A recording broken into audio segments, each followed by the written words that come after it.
Of all the revolutionary changes that have happened in political communication the past 10 years, there has been one constant. Candidates still talk to reporters. Journalists still play an important role in our discourse. What is said by or about candidates in newspapers, magazines, blogs, Twitter, social media, on the radio, and television can make or break a campaign. Too often I see candidates who regard the news media as a nuisance to be endured or a hostile force to be avoided. That approach will not advance your cause. It is a good way to ensure the press will treat you as an adversary. And no matter how much you have to spend, it is hard to outshout those who buy ink by the barrel or have unfettered access to the airwaves. Voters are influenced by things other than your paid political advertising.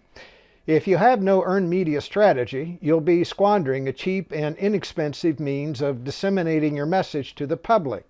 The first step in constructing a free press strategy is to inventory every media outlet in your jurisdiction, every daily and weekly newspaper, magazine, blog, radio station, cable, and commercial television station. Next, take a look at media outlets outside your district that are widely read, heard, or viewed by a substantial number of your would-be constituents. Step 2. Get the names of the reporters, their contact information, email address, and the names of the bookers and producers for the TV and radio hosts. Be sure to also include any important columnists or guest commentators that often show up on the editorial pages of newspapers or important publications. You now have a press list, those who should be invited to cover your announcement, press conferences, receive your press releases, statements, news about your campaign, copies of your speeches or op-eds that you write during the course of your campaign. Step 3. Research the reporters on your list. Not just their name, but everything you can learn. Where they went to school, their degrees, their career and special interest.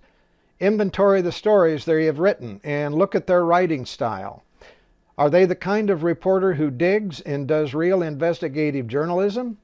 Or are they satisfied to quote from press releases they are fed or blogs they've read?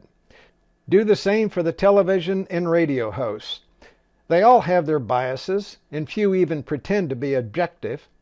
Based upon their audiences and ideological bent, you'll quickly see which are likely to be friendly to you and which ones won't. Step 4. Develop a plan and strategy to make news. Common ways to do it include the following: your announcement speech, press conferences, important policy speeches, events where you'll be invited to speak, endorsements from prominent supporters, attacks on your opponent, and photo ops. All of your media hits should be heavily promoted on social media with pictures and video. Even if you don't always get the coverage you want, it is a good way to keep your supporters informed and engaged.